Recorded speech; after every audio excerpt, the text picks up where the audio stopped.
Καλησπέρα και πάλι. Ο κύριος Παπαφλωράτος είναι στην γραμμή. Να τον δούμε, παρακαλώ. Καλησπέρα, Σωκράτη. Μας ακούς? Καλησπέρα. Καλησπέρα. Σε ευχαριστούμε πάρα πολύ που είσαι εδώ στο 13ο συνέδριο της ΦΑΜ. Είναι μεγάλη χαρά και τιμή να σε έχουμε εδώ μαζί μας. Ευχαριστώ πολύ για την πρόσκληση. Να πω λίγα λόγια για τον κύριο Σωκράτη Παπαφλωράτο. Οι περισσότεροι μπορεί να τον γνωρίζετε. Ωστόσο, για μένα αποτέλεσε μεγάλη προσδοκία η φράση σου, το «με γεμίζει η δημιουργία να χτίζω και να λύνω προβλήματα», την οποία είδα σε ένα άρθρο. Αυτό νομίζω είναι χαρακτηριστικό ανθρώπων που ψάχνονται και εμπλέκονται πολύ με τα startups όπως εσύ κάνεις τόσο καιρό. Είναι χαρακτηριστικό βέβαια ότι ο ιστότοπος TechCrunch τον έχει χαρακτηρίσει ως τον πιο serial entrepreneur στην Ευρώπη. Ο Σωκράτης Παπαφλωράτος, λοιπόν, έχει υποστηρίξει μερικές από τις καλύτερες νεοφυείς επιχειρήσεις τεχνολογίας της Βρυτανίας και έχει ιδρύσει και 3 δικές του. Ήταν ένας από τους πρώτους επενδυτές στη βραβευμένη εφαρμογή ενσυνειδητότητας calm.com και στη Secret Escapes, θα μας πει περισσότερα ο ίδιος, η οποία ήταν μία από τις κορυφαίες ταξιδιωτικές εταιρείες στον κόσμο. Ο Σωκράτης ίδρυσε την πρώτη του εταιρεία το 2006, τον πρώτο τοπικό ιστότοπο κριτικών στο Ηνωμένο Βασίλειο. Αυτό πλέον μπορεί να είναι πάρα πολύ δεδομένο και να βλέπουμε πάρα πολλά websites οι οποίοι συγκρίνουν κριτικές. Ωστόσο, αυτό ήταν το πρώτο, το Trusted Places, το οποίο στη συνέχεια εξαγοράστηκε από την Yale Group. Το 2018 ίδρυσε την Newman, για την οποία θα μας πει περισσότερα ο ίδιος.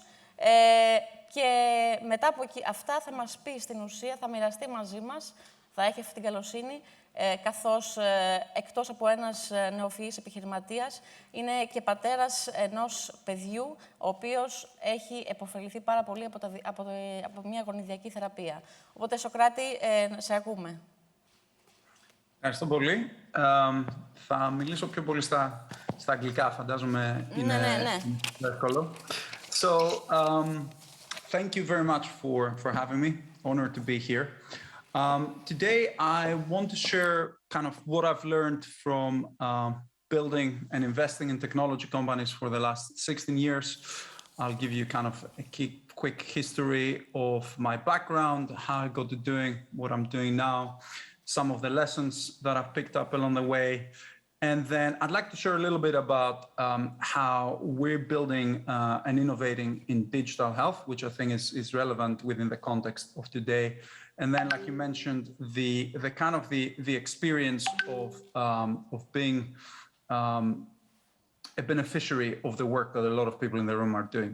If you can excuse me for 1 second, please. I'm just gonna pause my share for 1 second. Forgive the technical difficulties. I want to make sure that... We see your presentation, though, Socrates. Συγγνώμη.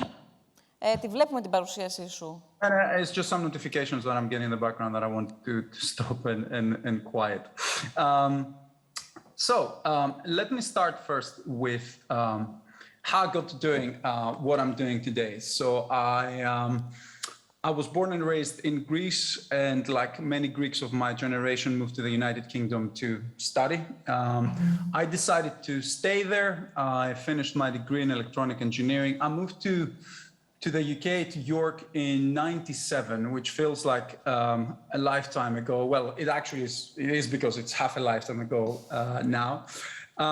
And then after I started my career at Vodafone, after about 4 years in the corporate world, I decided to leave kind of a promising career in a big, globally recognized brand and venture off and do my own thing. It's something that I was pretty determined to do from a pretty young age. I'm not exactly sure where that drive came from, but I was very determined, even when I was in Greece, that that's kind of what I would do. I was very much driven about by creating something, by achieving something, and by having an impact in a meaningful and small way in our day-to-day lives. So in the last 16 years, I've founded 3 companies. TechCrunch was quite, complimentary, and thank you. Being too much of a serial entrepreneur is a gift. It's not always a gift as well, right? It comes with, it implies successes, it implies failures as well. So now I'm on my third company. I'll tell you a little bit about kind of all three of those companies as well, actually, starting from Trusted Places, which I founded when I was 27. And to put it a little bit into context, starting a company in 2006 and starting a company in 2022 is radically different. Some things are easier, some things are harder as well. The ability to create products and to bring products to market is much easier now, but of course, the competition that we all have for people's attention is more intense than it's ever been. So in 2006, it was very difficult and cumbersome to create web and mobile applications. Well, in 2006, you couldn't really, you could create mobile applications, but the iPhone did not exist. It was introduced in 2007. So I started that idea with very little knowledge of what it means to build a business, to build a company, to hire people, to grow teams, to raise money. But also with complete ignorance of what I was getting into. I was also blessed with a complete lack of fear about, what I was getting into as well. The downside was very much limited in that case, and that's kind of very much how I saw it. Trusted Places was an idea that was born out of personal experience, being young, single, and living in London. It was your social life and the places you go, the things that you do was one of your primary interests. And using your network of friends and the opinions of other humans was something that was an obvious way to actually discover better content and actually also solve the problem of content creation, local discovery, and connection with a local business. I started that company. I ran it for 4 years, took it from nothing to eventual profitability and exit to Yell.com, the Yellow Pages company that produced the books that had local classifieds. That was an incredible journey. I learned a lot, returned money to our investors, made some money personally as well for the first time, and actually achieved that goal that I had, and did it all by the time that I was 30, just exactly I was planning to. And then after that came the kind of difficult second album problem, where you've found success in something in the first time, you're pretty determined and confident that you will do it again. But you also learn and understand and know a lot more by that point. So it's very difficult, very easy to find issues, problems, challenges, and much harder to get started than the first time around. So I spent a lot of time in looking at what I was going to do. The seed for what I'm doing now was planted actually in 2012. That's when I started exploring health and well-being. And I decided at the time to focus on human connection and bringing people closer together. And I founded Together, which was a private sharing app. So we were one of the first applications that kind of focused on the problem of connecting you to the people closest to you in absolute privacy. So we were a messaging and photo sharing app that we built. We built a great product there, learned a ton, but could not get to the point that we wanted to with the company. We had about 100,000 users. We had fantastic feedback, but we were not either growing quickly enough, and we're not making anywhere near enough money to sustain the business. So we tried it really hard for 3.5 years. We had the option of going down the acqui-hire route, where we would become part of a bigger company, but life's too short to not kind of, to do something that you don't really believe in.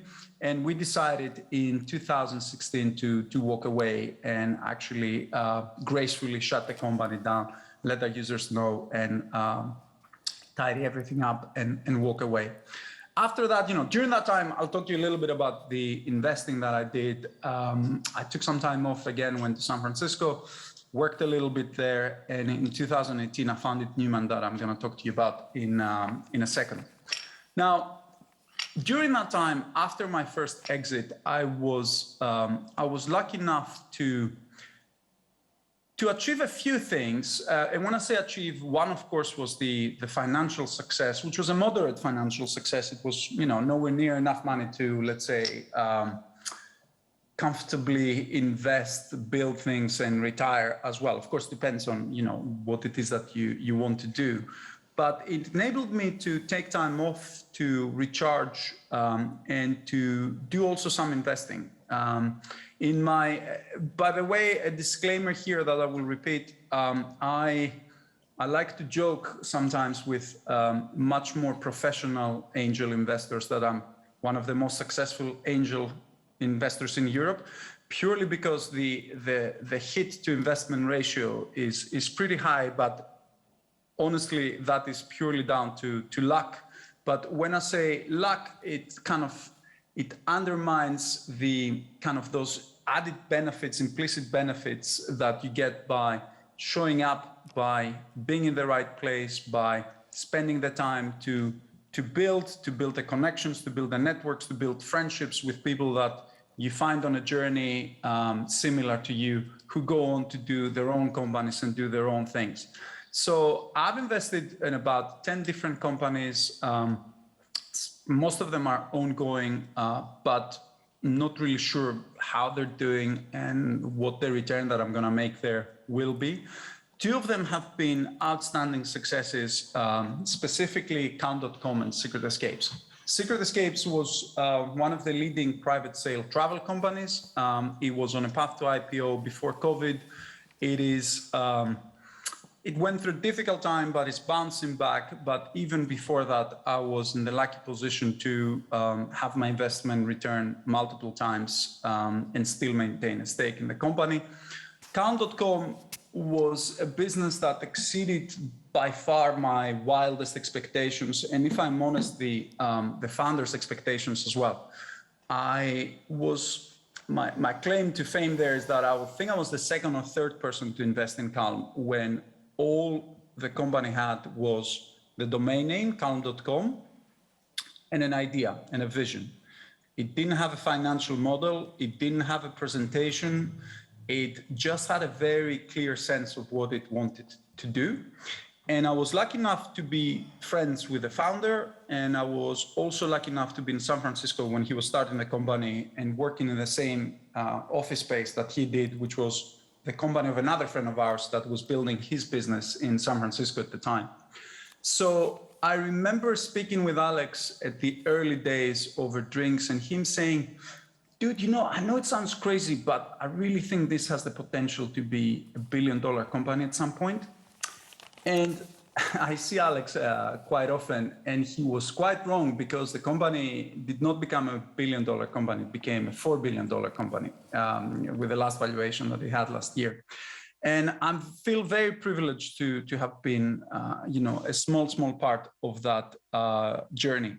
Now, some of the lessons that I picked up from that activity, and again, right, I consider myself an amateur investor. But what I've learned is I've done best when I invest in things that I understand and people that I like. I've always gone into this prepared to lose money. The strongest signal that you can have beyond product market fit and traction revenue and customers is when you see other top tier investors either leading around or following on and around. And you can't really underestimate at that point the importance of those opportunities because they are genuinely quite rare. The people that I mentioned earlier that I would joke sometimes could do this at much bigger scale, they will invest in tens and hundreds of companies before they get to see 100x return. So when you latch on to, you find yourself in a position to invest in a company that is doing well, if you get an opportunity to follow on and keep your stake or increase it, you should really consider doing that. And lastly, don't be an overhead for the company. These things, they're built on reputation. Your ability to be a sought-after angel would come from success that you have found in your field, obviously ability to invest, and then the relationships that you have with the company. So small companies are starved for time, so treat that time preciously. So that's my kind of initial founding journey and investment journey. I want to take you very quickly also for some of the things that we're doing with Newman that I think are specifically applicable to the audience today. I'll go through this quickly and then talk to you a little bit about Athina, my daughter, as well. Newman is a business that is changing the way that we approach and consider and treat and change health and well-being when it comes to male health. It's a business that I founded in 2018. We treat 6 core underserved conditions focused on male health. We're a vertically integrated telemedicine and pharmacy provider that is powered by technology. So we are registered, we operate here in the UK. We are regulated by the Care Quality Commission, which is the regulator that oversees doctors, hospitals, labs. And we also have a sister company that is regulated by the General Pharmaceutical Council. And we provide an end-to-end experience for patients. We've treated now about 250,000 patients in the UK. And we've done that by combining the power of consumer marketing and a playbook that allows you to reach a new audience in ways that they haven't spoken to before. We've been working with some of the top tier investors in this space in Europe. And we're finding that I'll speak a little bit about the impact that we're having, but taking a completely new approach on how you find, treat, and then care for a patient. So the challenges that the way that we see the world is that we have a combination of really strong trends at the moment, challenges, and also expectations that create an opportunity and a role for companies like ours to play. So on one hand, we spend much more of our lives in suboptimal health. And I'm not talking about end-of-life suboptimal health, but middle-of-life suboptimal health. And especially when it comes to men, we see a big engagement gap in health across regions, socioeconomic groups, ages as well. In the UK specifically, we have been seeing increasingly long wait times. We're seeing a healthcare system that is really trying its best and performs remarkably well when it comes to curing and treating disease, but a system that is just not designed to focus on prevention.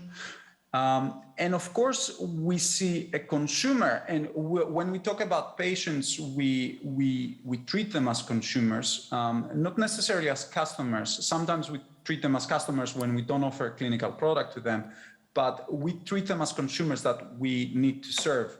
And at the same time, what we're seeing is that expectations that people have in other categories of their lives, like the expectations they have from Amazon, the user experience that they have from Spotify, they increasingly they bleed into areas that have been traditionally very, very far removed from that model.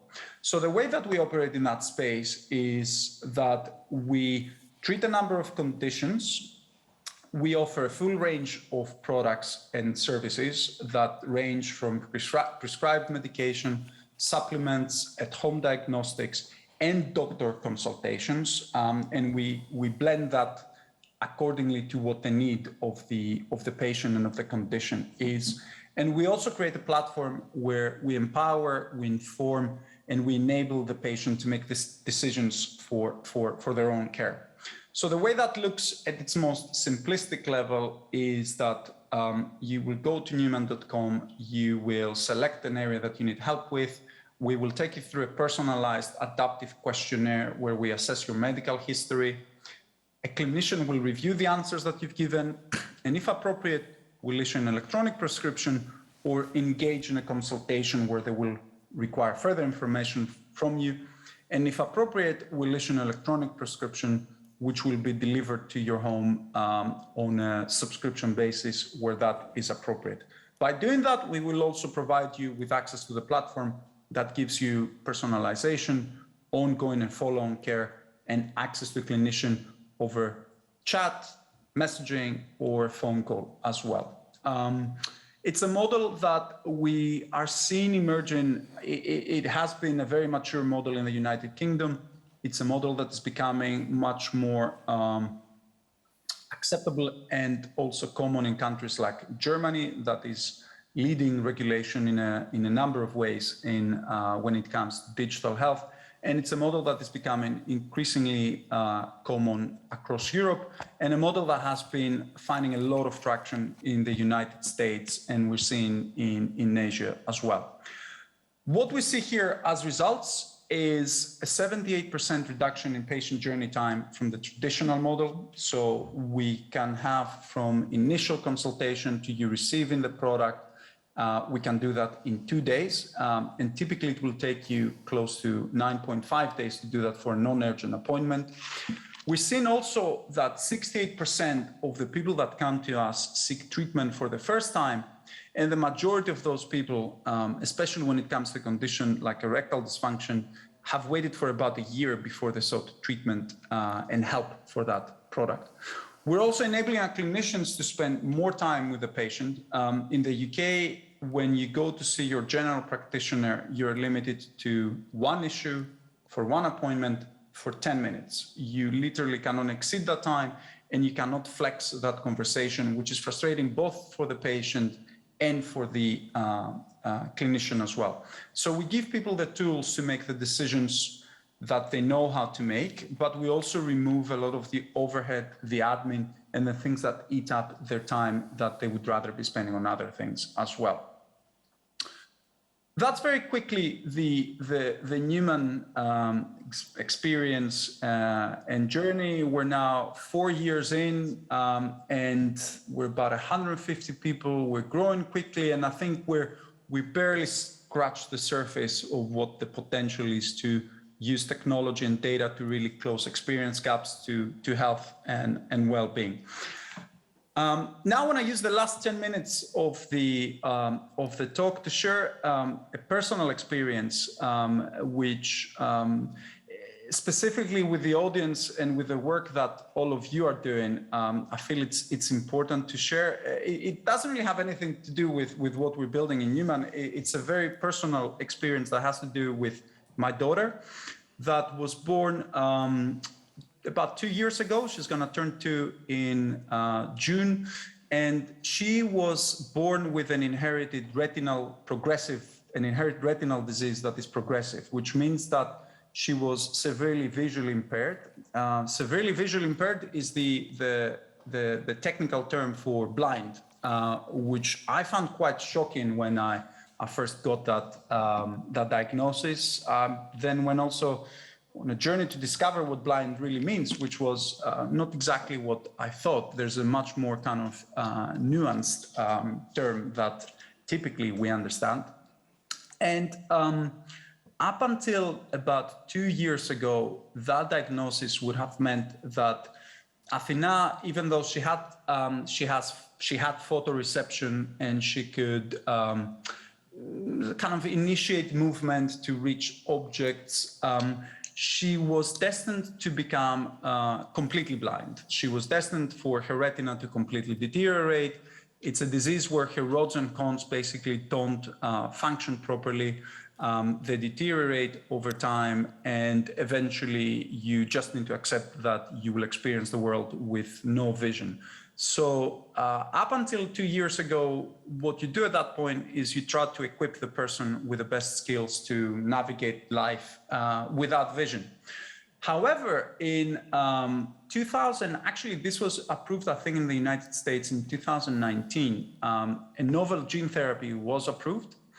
And in the UK, sorry, it was 2018, and in the UK, it was approved at the end of 2019.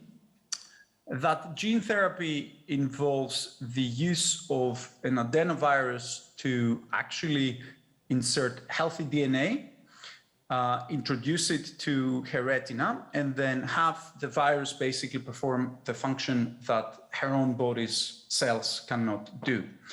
And that therapy was created for children of 3 years and above. And in the UK, it was approved in 2019.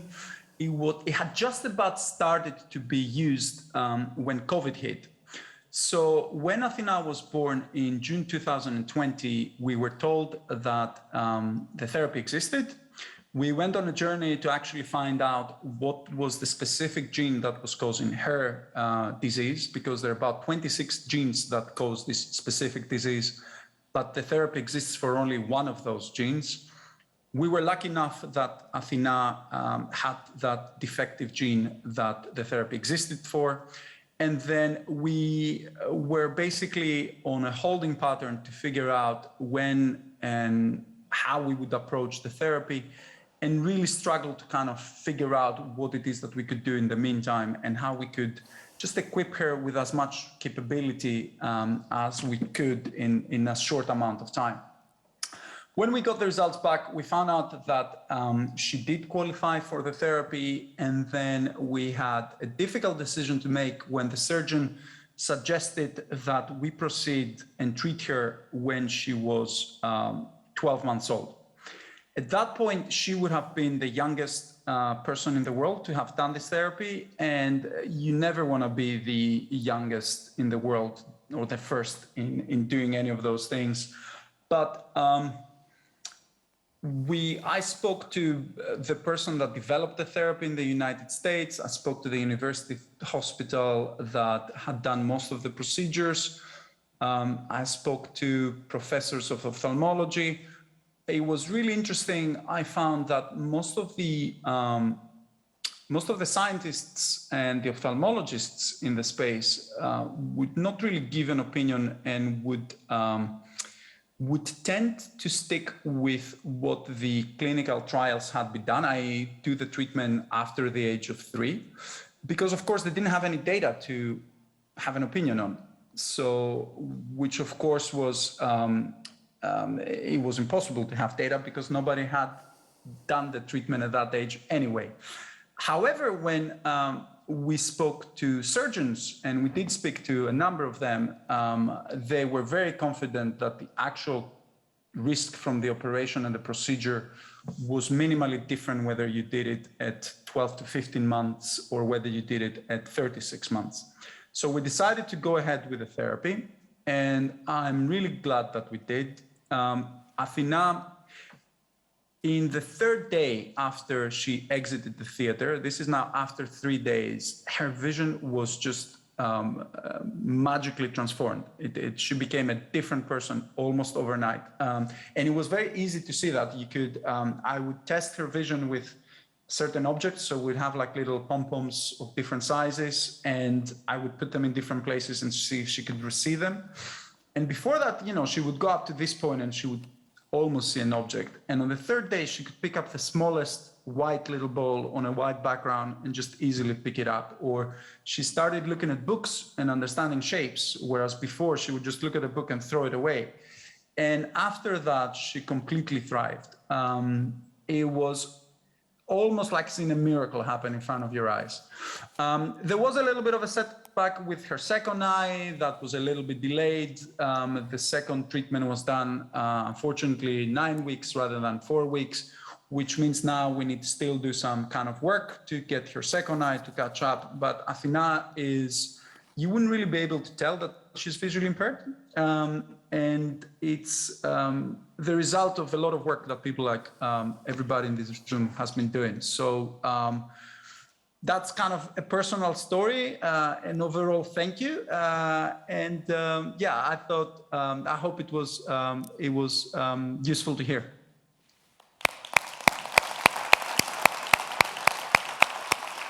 So, σε ευχαριστούμε πολύ, Σωκράτη, που μοιράστηκες μαζί μας αυτή την εμπειρία σου και μιλώντας εκ μέρους, νομίζω, όλων των συναδέλφων εδώ, μας έκανες να αισθανόμαστε περήφανοι που εργαζόμαστε στη φαρμακοβιομηχανία. Υπάρχουν πάρα πολλές ερωτήσεις. Ο χρόνος είναι λίγος, ωστόσο, Θα σου κάνω 2 ερωτήσεις και αφορούν κυρίως την επιχειρηματική σου ιδιότητα. Θα ήθελα να σε ρωτήσω, υπάρχει μια ερώτηση εδώ που λέει which is the biggest challenge you faced in your work of your life, or your life? The biggest challenge was my first business when we went to raise money in September 2018. If you remember, that was Lehman Brothers collapsing the month, and at the same time, our biggest competitor in the US raised 100 million. We had to make the business profitable. We couldn't raise money, so we had to make it cash flow positive very quickly. That took everything that I had to make it work. It was incredibly stressful, and also at the time I didn't know how to handle that stress the way that I do now. That was a very tough time. It was also one of the probably the most rewarding, where we made it through, we became profitable, and we started growing independently without needing to raise money. That felt really good. Και μία άλλη ερώτηση, η οποία είναι δική μου. Σε ένα συνέδριο που είχα παραβρεθεί πριν από πάρα πολλά χρόνια, όταν ήμουν και εγώ 23 χρονών, είχα ακούσει έναν επιχειρηματία να λέει: εάν θέλεις να γίνεις επιχειρηματίας, θα πρέπει να συμβιβαστείς με την ιδέα ότι μπορεί μία μέρα να πίνεις καφέ στο Παρίσι και την άλλη να είσαι στη φυλακή. Ισχύει αυτό? Εξαρτάται τι είδους επιχειρηματίας είσαι. Όσο μεγαλώνει η δουλειά που κάνεις και όσο πιο πετυχημένος είσαι η επιχείρησή σου, τα ρίσκα και το exposure που έχεις αυξάνεται. Αν επίσης όταν κάνεις συμβιβασμούς και περάσεις κάποια όρια, που πολλές φορές είναι εύκολο να το κάνεις και κάνεις compromise on your integrity, you can beat down a slippery path that can, yes, it can lead to that. Αλλά επίσης, if you operate in a, this is kind of without being negative, in some economies, you know, entrepreneurs are treated first like criminals and then like entrepreneurs.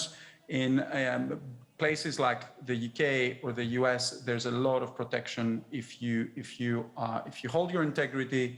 If you do the right thing, there is a recognition that things can go wrong, and there is protection in the legislature for you, your employees, and your investors, right? But yeah, the bigger you grow, the bigger the risk, and you need to be vigilant about those things for sure. Ευχαριστούμε πάρα πολύ, Σωκράτη. Και εγώ θα ήθελα να κλείσουμε με μια φράση που είπες στο ενδιάμεσο της παρουσίασής σου, ότι η ζωή είναι πολύ μικρή για να μην κάνουμε αυτό που θέλουμε. Σας ευχαριστούμε πολύ, Σωκράτη. Ευχαριστώ πολύ.